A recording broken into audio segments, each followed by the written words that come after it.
Dans un contexte mondial marqué par le dynamisme du secteur cinématographique, l'Afrique espère bien un jour parvenir à concurrencer les superproductions mondiales. Pour ce faire, le cinéma africain, souffrant d'un déficit de financement, tant des structures publiques que privées, veut parvenir à trouver un circuit sûr de distribution. Le cheminement classique pour l'instant d'une œuvre de cinéma, c'est la salle. Après la salle, l'exploitation, je crois, en chaîne TV. Et après l'exploitation en chaîne TV, on peut aller par exemple avec le VOD sur Internet. D'accord, ça c'est le cheminement classique. Et peut-être terminé par la vidéo que les ménages peuvent s'approprier, dont les ménages peuvent s'approprier dans un supermarché, sous forme de DVD. Bon, ça c'est le cheminement classique.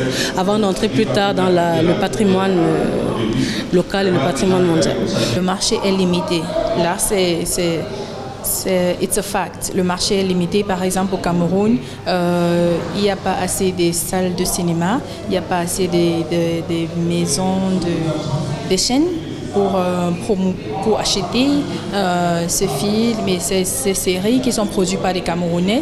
Et ça se fait qu'il y a certains producteurs qui regardent hors du Cameroun pour vendre leurs projets. Donc, c'est aussi un avantage parce que ça fait que les projets qui viennent du Cameroun, ce n'est pas seulement pour le Cameroun, c'est pour l'Afrique et c'est pour le monde entier. Donc ça ne limite pas que ces œuvres doivent être récompensées juste au Cameroun. Ces œuvres peuvent être récompensées en Afrique et partout dans le monde entier. Oui. Pour l'instant, même sur son propre marché, le continent est largement distancé par ses concurrents étrangers.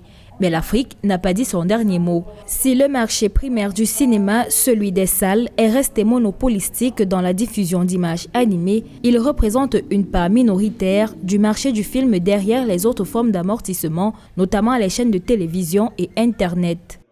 Le numérique est arrivé, certes, à faciliter les choses en termes de l'accès au matériel, l'accès à la diffusion, parce que là, il y a les diffusions maintenant en ligne, en VOD, sur YouTube, c'est plus facile. Quand on fait un film et quand le film sort, il faut l'envoyer à tous les festivals. Il ne faut pas se mettre des barrières.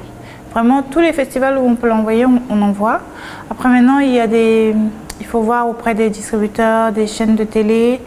Le cinéma africain suscite un intérêt croissant aussi bien auprès des professionnels et des pouvoirs publics africains que des investisseurs étrangers. Le secteur commence à profiter de la dynamique démographique sur le continent, des mutations technologiques, de l'émergence d'une classe moyenne, de la soif du public africain pour des images qui leur ressemblent sur des circuits de diffusion accessibles à tous.